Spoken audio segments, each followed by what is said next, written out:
Good morning. This is Glenn Lundy at Dan Cummins Chevrolet and Buick here in Paris, Kentucky.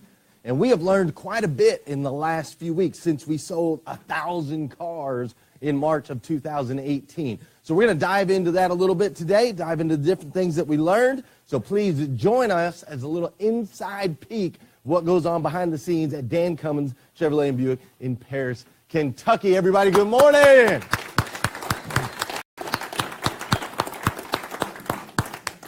How's everybody feeling? Good. All right. We got lots of energy? Yes? Tired a little bit, maybe? Who was here late last night? Anybody here late last night?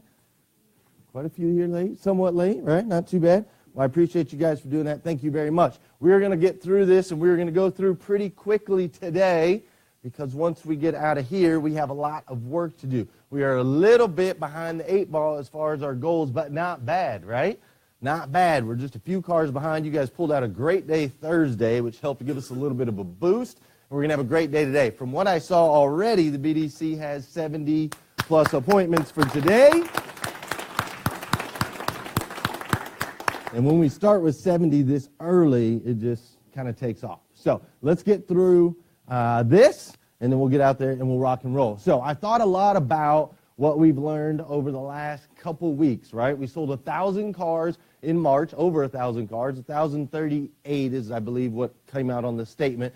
That's what'll go down in the record books in the history of all time is 1,038. So incredible month in March. We've kicked off April, and now here we are, and we've been learning a lot of stuff, right? We've had some sit-downs and some trainings. We've had some people that have come in and talked to us. So I want to make sure we recap everything that we learned, make sure we didn't miss anything, so we can continue to move forward going into April. So first of all, we had some speakers come in and talk to us about personal branding, social media, different things that we need to do that we can help use to continue to grow our business. So my good friend Steve Spray, which that is an awesome picture, isn't it? That is an awesome picture right there. So my good friend Steve Spray, the man, the myth, the legend, came in and he talked to us a little bit about when we're branding ourselves in social media. It is very important that we are incredibly interesting, right? You don't want to just be bland. You don't want to be dry. You want to make sure that you're interesting to capture your audience's attention. He also talked about the fact that we need to be a celebrity in our own space. We have to own it. We have to figure out what we're best at, what we do great at, and we got to own it and kind of be a celebrity in our own space. Now, Zach Toomey was telling me while they were out in Las Vegas for the Chevy meeting, he was telling me that they met some gentlemen and asked them where they were from. These gentlemen told them they were from the Yucatan Peninsula. Does anyone know where that is? Okay, about 4% of us know where the Yucatan Peninsula is. So these guys were from the Yucatan Peninsula, which is a long ways away from here. So in return, these guys asked Zach and Josh where they were from. Zach and Josh said they were from Paris, Kentucky. And as soon as they said Paris, Kentucky, these guys from the Yucatan Peninsula were like, oh, Paris, Kentucky, that's Dan Cummins, right? You guys are with Dan Cummins. Oh, check it out. And he pulled out his phone, right, Zach? He pulled out his phone, and he had, like, Dan Cummins already stored and saved as, like, a favorite on his phone. Some guy in the Yucatan Peninsula. We're becoming celebrities in our own space, right? We're very, very, very well known. How does that help us? Well, considering yesterday we just put a 2016 Kia Soul on a flatbed truck to send it to Seattle, Washington, to deliver to a customer, I'd say it helps us in that sense. What do you think? I also got a message last night from a guy in Arizona, or 2 people in Arizona who need vehicles that we'll be shipping to Arizona next week. Kia Souls. How many Kia Souls do you think are between here and Seattle, Washington? A lot, right? It's 2,446 miles. To give you an idea of how far we're going. 2,446 miles. They could have bought anywhere. They could have got a Kia from anybody, but they chose to do business with us because we're becoming celebrities in our own space. People want to work with us. That's how we win, right? So Steve hit a big one there. Now, making people feel special. Steve talked about how important it was in our post that we're invoking emotions. We make sure we talk to people and make them feel special. We'll dive into that a little bit more down the road, but you guys know about that because we talk about it every day, right? What do we say? We make people feel special, important, and like they're the only one. We talk about it every single day. Frequent before great is one of the things we learned from Steve Spray, where he talked about how we just need to get out there and do it. We just got to take action, right? We don't have to be great. We don't have to be perfect. We just got to be frequent. We got to get in front of the people. Frequency, proximity, things like that. For example, our good friend Joe over here, who was terrified to do a video, right? Did you guys see that video? Raise your hand if you saw the video.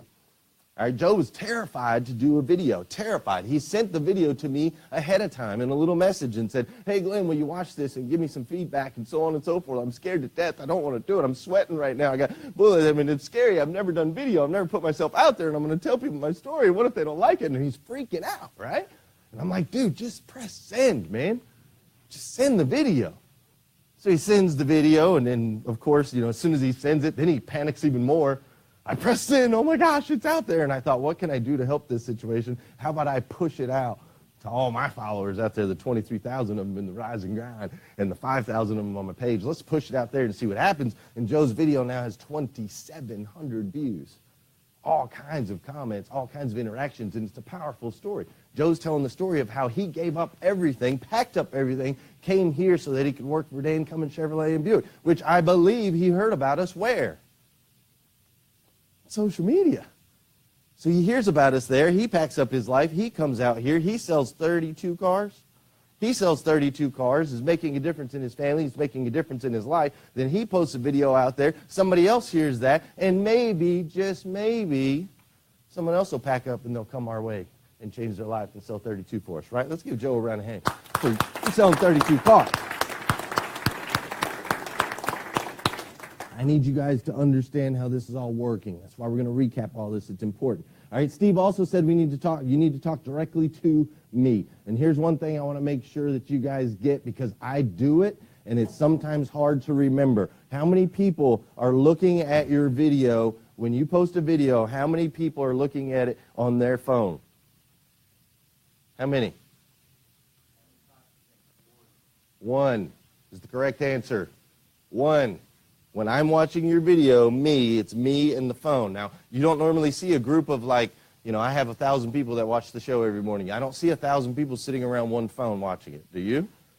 No, it's me. It's just me. So I need you to talk to me. Use the word you. You understand. You should do this. You should check this out. Talk to me directly. We're not watching these things in groups. It's hard to do because you feel like you're talking to a group, but you're really talking to the individual. So talk to them directly. All right. Then we had Kelsey Malacote, the hometown queen. Kelsey Malacote came in, and she talked to us really about Instagram and personal branding on that side, and had some great tips and tricks that we have to remember.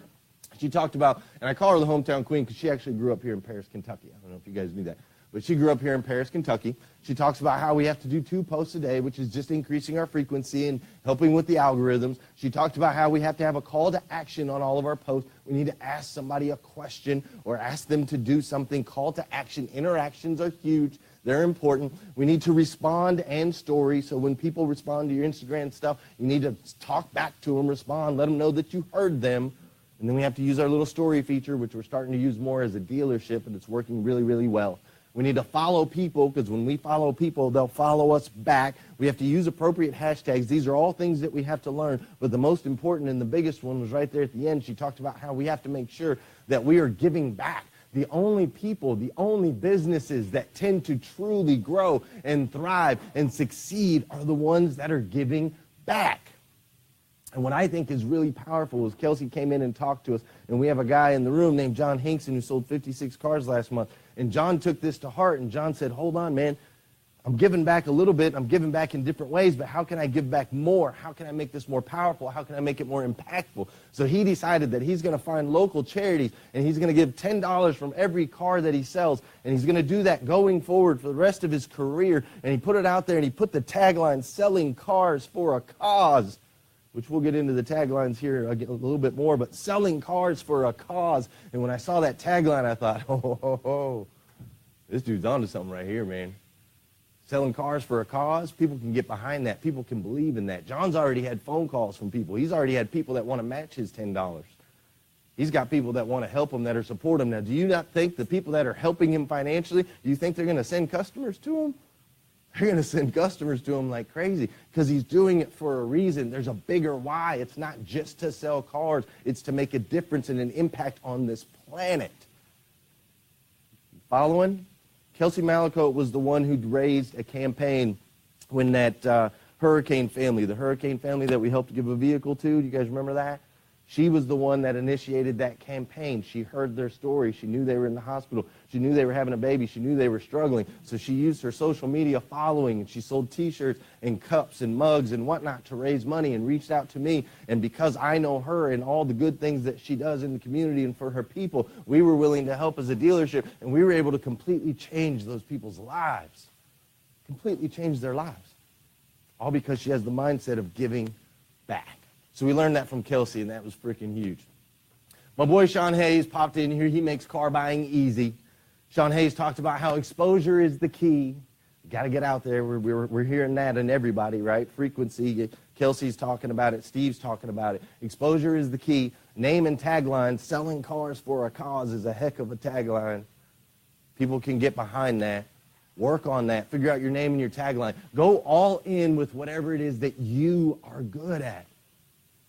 Don't try to imitate me. Don't try to imitate John. Figure out what you're good at and do it. He talks about engaging with the comments immediately. Again, when we're engaging with people's comments, what are we doing for that person? We're showing them they're important. We're making them feel special. How do you feel when you send me a text message and I don't respond? You don't like it, right? You're like, why is he not freaking responding to my text message?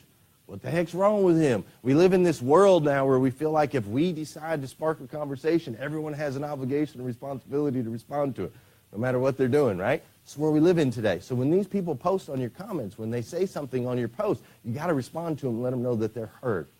Make sure you engage with those immediately. He talked about being human and being authentic. I think Joe showed his human and authentic side. And he also talked about accountability partners. That's what I'm here to be for you, your accountability partner. I'm going to keep banging it in your head that we have to do these things. You have to do these things.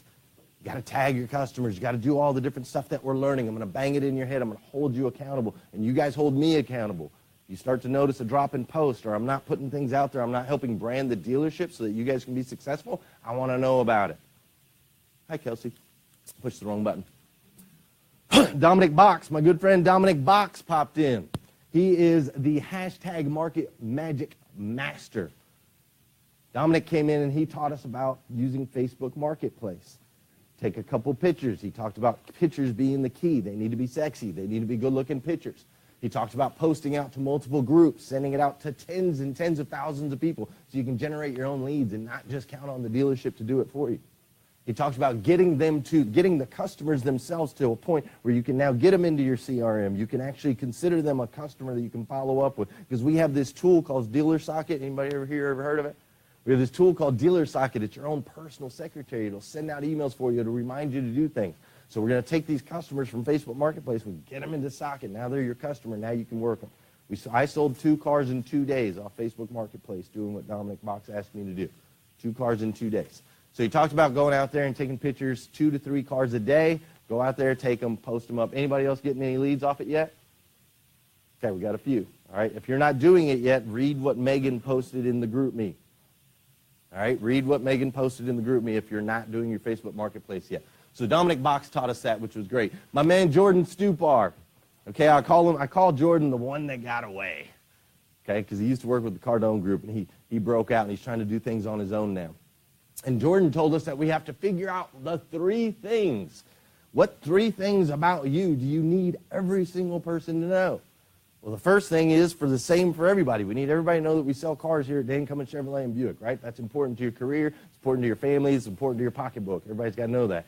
Then you got to figure out what those other 2 things are. They're a little bit different for everybody. You got to figure out what they are. You guys have sent me lists of your 3 things. I am now looking at your post. I'm looking through your social media. I'm looking at your stuff to see if what you're posting is falling in line with those. I tried to get on Jason the other day yesterday because he posted a picture of some food, but it actually did make sense when he tied it in with a story. All right, so make sure you know your 3 things and stay with that. Stay relevant and don't share irrelevant content with relevant people. And this was probably the strongest thing that Jordan said that hit me the hardest. Okay, don't share irrelevant information with relevant people. All of these people that we're branding to, all of these people that we're talking to, all of these people that have taken the time and the energy to go in, follow us, like us, friend us. The people that have taken the time and energy to do that, they're relevant. These are human beings. It's easy to think of them as views or likes or comments, but they're not. They're people. They're people. And they're relevant to our business. They're relevant to your growth. They're relevant. So you got to make sure anything that you are posting is relevant to them. Value their time. We talk about valuing people's time out here on the floor. We got to value people's time in social media just as well. Value their time. Don't post crap that doesn't do anything for somebody. Just don't do it. So that was pretty strong when Jordan talked about that. And of course, being who you are is kind of the theme through the whole thing. Just being authentic and being you. So those are some of the things that we learned from all of our speakers over the last couple weeks as we've been learning social media and branding. And I need you guys to apply these things daily. It will not be easy. It is difficult. You have to get used to it. You have to create and develop a habit, okay? It's not just going to come. Now, what else have we learned over the last couple weeks? Well,